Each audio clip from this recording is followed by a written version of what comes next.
Hi, this is Hamada, and welcome to Final 50, a journey where I travel to the last 50 countries on Earth. Today, we are in St. Vincent in the Southern Caribbean. Along with its 32 grenadines, we're gonna go explore these islands and see what they're all about. Let's go.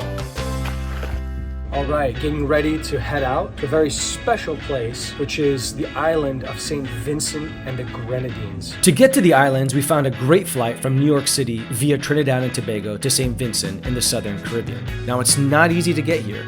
I mean, we had to literally take a propeller plane to the island, but this was the most affordable route, and we were super excited to make it happen. St. Vincent, which is country 150. Woohoo! We did it. So we only had a limited amount of time in St. Vincent and the Grenadines, but despite that, we still wanted to maximize our time in the country and see what was on offer. So what we decided to do is that since we only had 4 days, is to see 4 different islands, each of which are very, very unique. So for example, in St. Vincent, there's a history of piracy and pirates. In Bequia Island, there's a tradition of whaling and whalers. In Canouan Island is where you find the Billionaires, and in Young Island is where the celebrities hang out. And so what we did is we kind of went between each one of the islands on ferries and even swam to one of them, going out there to discover each one of their unique flavors, historical traditions, culture, food, really just so much to see there. And there's 32 of them, so 4 days is nowhere near enough, but we at least got a little bit of a flavor. All right, Ronel here. We're out here in our Airbnb in the middle of St. Vincent. So what I could tell you about St. Vincent is that we make up of 32 islands and keys.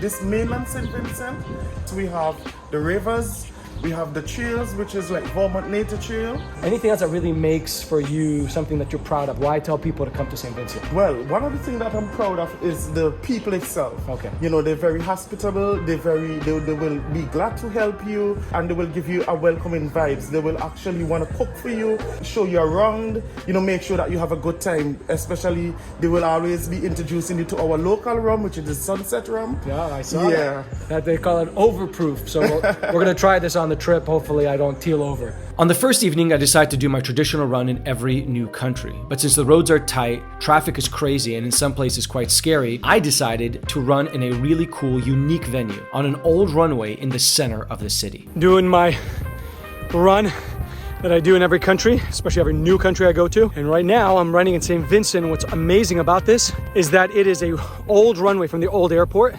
And you can see it starts right over there, and planes used to land right to the edge, next to the ocean. Incredible. If you are staying in an Airbnb, you may be lucky enough to befriend your local hosts. Ronel and his wife were the perfect island hosts and took us out to dinner on our first night in a hip part of town. And of course, I had to try the famous Overproof Rum. I think it's like what, 90%? It's like 84.5%, roughly around there. That's like over 160 proof.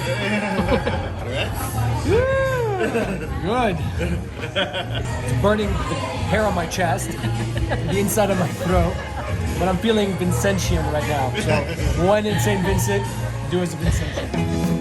The next day, we woke up super early and started the drive up the coast to La Soufrière volcano. The volcano last erupted in April 2021 and wreaked havoc not only in St. Vincent, but spewed ash as far away as the Bahamas. So we're driving on the windward side of St. Vincent, the main island. It's pretty crazy roads. What we're trying to do is get to a point where we can then start the trail on the windward side to get to La Soufrière volcano. It erupted back in April of 2021, but we were told not to go on the leeward side, which looked like it made the most sense.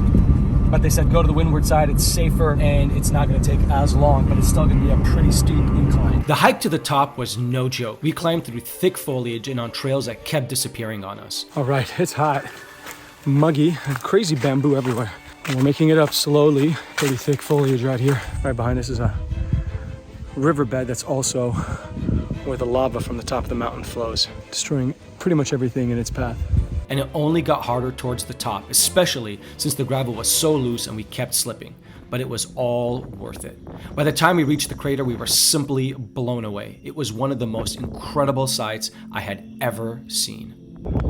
Oh my God, what an incredible sight. This is exactly why I love to travel. This is what all Final 50 is about, and it's all captured in so many ways right here. The danger of that cliff right behind into the cauldron, which blew up about a year ago. And now, all this incredible beauty all around you. So coming down is super hard. I just hurt the head of my finger. So be careful. Have a plan.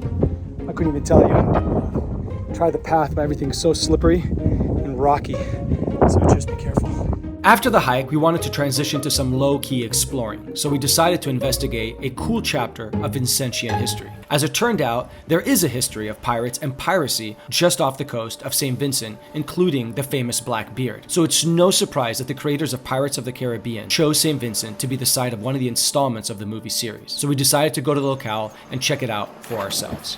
So basically, the Pirates of the Caribbean, the first installment of the series, was filmed right here in St. Vincent. And I'm about to show you exactly where Port Royal is from the opening scenes of, I believe, Pirates of the Caribbean, Curse of the Black Pearl. So check it out.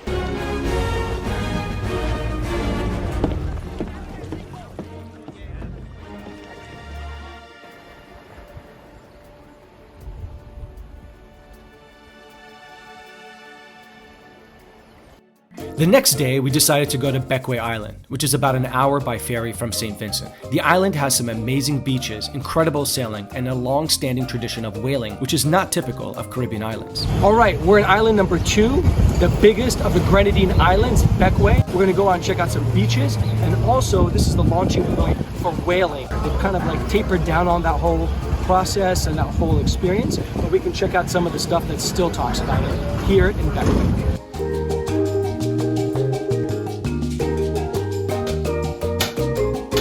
These are the boats we use for whaling. In Bequia, we've been doing whaling for over 200 years now. And we also have a photo here with a real boat in the water. So here in the water, there is a whale.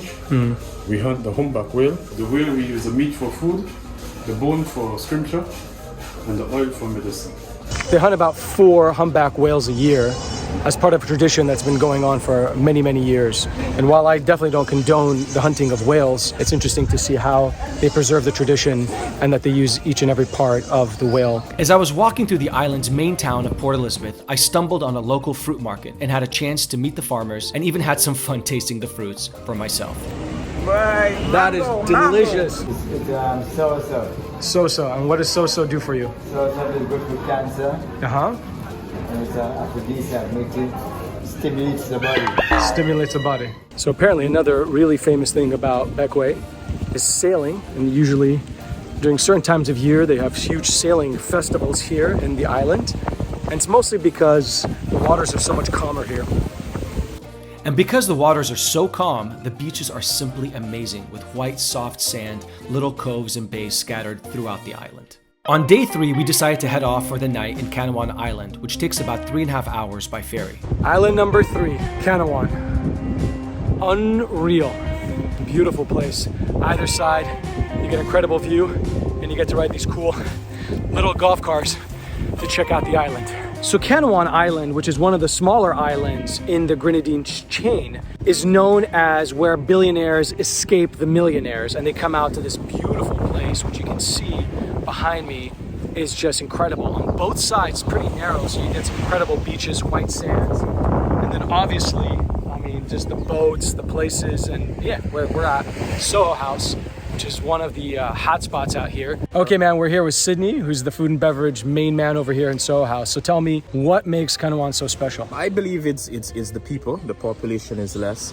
They have beautiful beaches, and they have lots of smaller islands that you can take a tour on to see. Also, I think it's only because it's secluded. Yeah. You know, and Soho is all about privacy. Right. And once you get here, you have that privacy. Okay. You're gonna go out on a beautiful boat trip to watch the turtles as well. Okay. Where no one is gonna harass. Wait, but why is there so many turtles walking in the streets? I think it's because of the island itself. Okay. It's a little bit dry at times. Okay.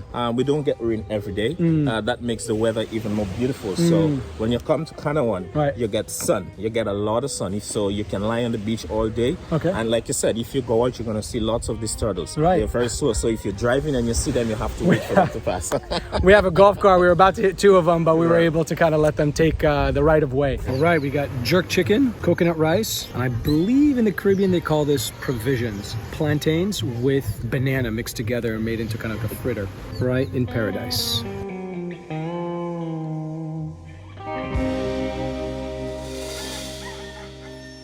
Wow, these roosters are no joke, but the view here is absolutely stunning. But those guys definitely made it harder to sleep. After waking up early because of the local roosters, we decided to catch the sunrise, which is well known in Canouan. We then were able to get a quick tour of the beautiful Mandarin Oriental Hotel, which attracts celebrities and the ultra-rich from all over the world.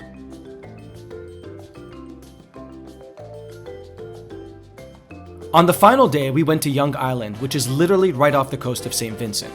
Island number 4. It's where the celebrities go to hang out and escape the crowds of the main island.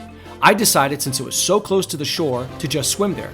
I was definitely exhausted by the end. Made it to Young Island, number 4, St. Vincent, the Grenadines. Now let's go explore it. Before we explore, I need a rest. So Young Island's, for all intents and purposes, a big resort, but it's a nonetheless pretty lush little island right off the coast of the main island of St. Vincent. Certain celebrities like to come to Young Island if they're in St. Vincent because it's somewhat secluded. It is an island right off the coast, so it's convenient. And in fact, Johnny Depp stayed here on this island when they were filming Pirates of the Caribbean. So again, it gives you a little bit of exclusive feel because it is a private island. So they can pretty much dictate who comes, who goes, and how they're protected while they're here and secluded so that their privacy is ensured. Okay, we're here in Young Island, and the general manager of the resort is going to give us a little bit of a historical overview of what's going on the island and what makes it so special. Well, Young Island is a 12.6 acre island. It's just 3 minutes by ferry from mainland St. Vincent. The resort is 58 years old. It was started by an American by the name of John Hauser, but it's now in the hands of the Brown and Valentine families. Okay. It's a very special place. Of course, the location is unique, but it's a very authentic type of vacation experience. Our food is excellent, and we bake 6 different types of breads. And apparently, they're well known for their bread. And this one is raisins, and I think a little touch of cinnamon. Random. Why would an island be known for its bread? Well, it's pretty damn good. We invite any of you to come and visit us if you think you're looking for this type of experience. In truth, 4 days was definitely not enough to see this eclectic island country. But during our short visit, we had such a great time eating incredible food, listening to some awesome local music, meeting so many people, vendors, business owners, farmers, fishermen, even pseudo-pirates, while taking in all the beauty of each and every one of the unique islands we visited and discovering their local traditions and history. I seriously can't wait to come back to discover more of the different personas and flavors that each one of the fabulous Grenadine Islands has to offer. Well, I hope you enjoyed this tour of the beautiful islands of St. Vincent and the Grenadines and got to see all the magic that each one of these islands has on offer for tourists. And did I miss any island? Is there any other one that you would really recommend I come when I visit next time? If so, post it in the comments below and I'll make sure to read them and follow your advice. In the meantime, if you haven't subscribed, subscribe by clicking right here. And I look forward to seeing you on my next journey.